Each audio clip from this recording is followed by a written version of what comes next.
Welcome to TEDxSurrey Conversations with Speakers. I'm Noel Bentley, humorist, MC, and public speaker.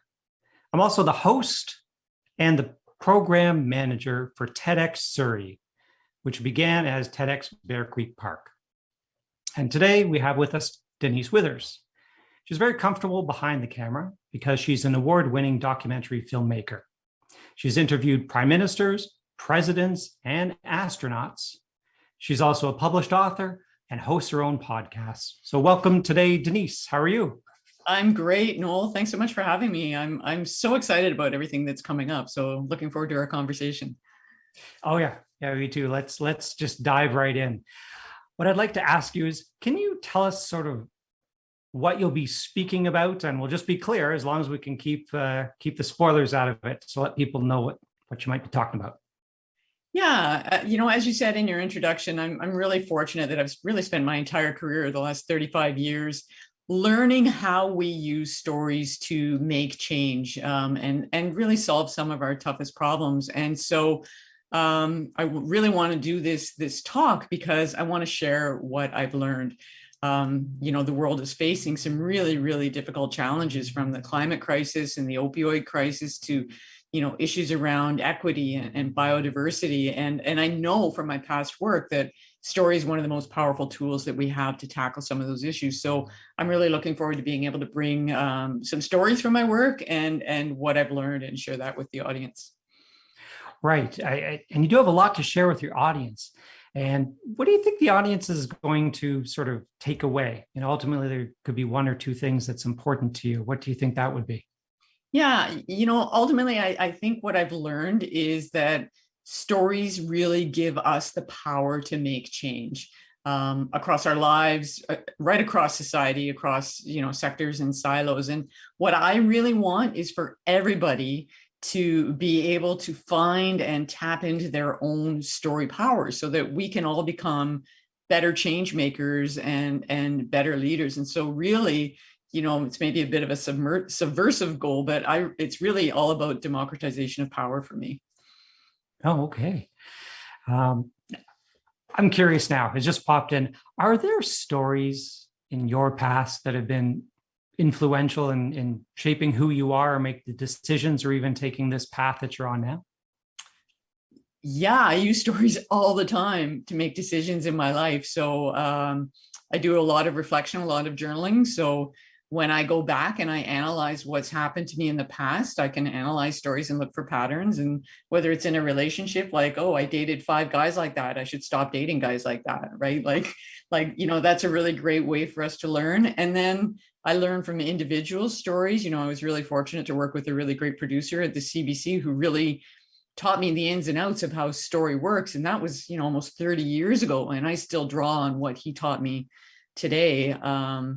And then I think there's always just fun stories. We use stories a lot to make connections with other people. So in October, I actually went back to Ontario and got together with some friends from high school because we all turned 60 this year. And it was just so amazing to not just retell the stories of the things that we've done, but to hear them tell stories about things I'd completely forgotten. It really brought the past alive for me and really deepened our connection. So I think stories are, I use stories certainly all the time in my life. And I think we all do. We're just not really aware of it. Oh, and fair enough. And so you're investing a lot of time and effort in order to give this talk. Let's be honest. So why put that amount of effort in? Yeah, again, as I said, I guess part of it is it's a legacy thing. I'm getting older at some point. If I ever get enough money, I'm going to retire, and I really do want to share everything that I've learned because I do think that it can be helpful.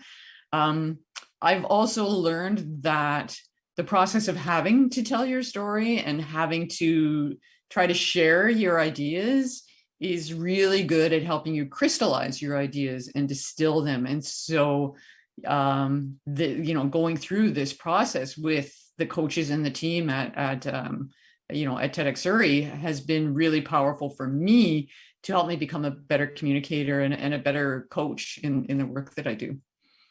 Okay. Now, in terms of telling stories and telling better stories, however we want to define that, what, in your experience, is there something or one or two little things, or not little things, but that you could describe briefly, that seem to prevent people or get in the way of telling good stories or telling their stories or communicating well?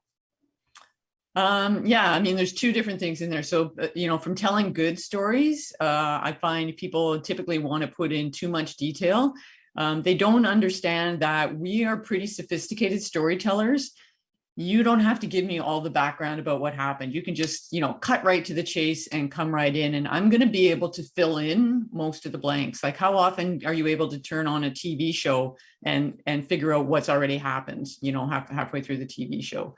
So I think really simplifying your stories is a really important one. Being clear about what happened in the story. People often are very descriptive and they go on a long time about why, this is important, or, what we were doing. And stories really are all about an experience. They describe it in somebody's experience. So you really want to get to the heart of, what happened in the story. And then in terms of what stops us from telling our own stories, I think we just undervalue them. We don't practice telling them enough.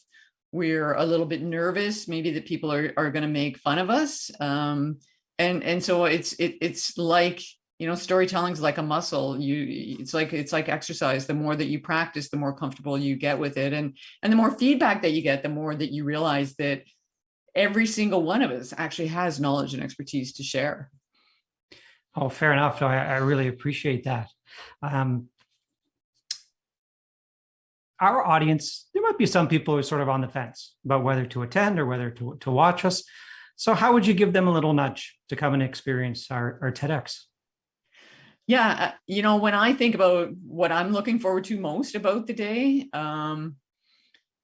being exposed to that many people, 12 amazing speakers who are all going to bring in diverse experiences and diverse expertise. I look around at who else is going to be on the stage there, and they're innovators and they're leaders and they're creatives.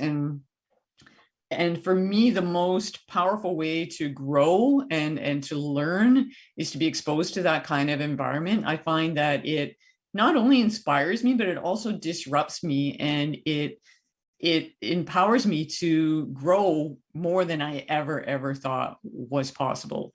It happens to me every single time I go to a live event. So whether it's a concert or a conference or, a poetry reading, I always come away charged with new ideas. And so I think it's really, for me, it's a no-brainer.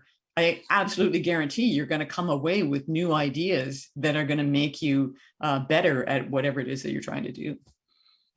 Oh, yeah, I appreciate that. I know there's a couple of times you mentioned things in your responses, and I just know there's another speaker who speaks on that, but we promise no spoilers. So perfect. All right, Denise, thank you very much for being here today. Thank you so much, Nolan. I'm really looking forward to seeing everybody on February 19th in Surrey. Great. Thanks very much. And that's just to remind everyone, for our upcoming TEDx event, please go to TEDxSurrey.ca for tickets and information.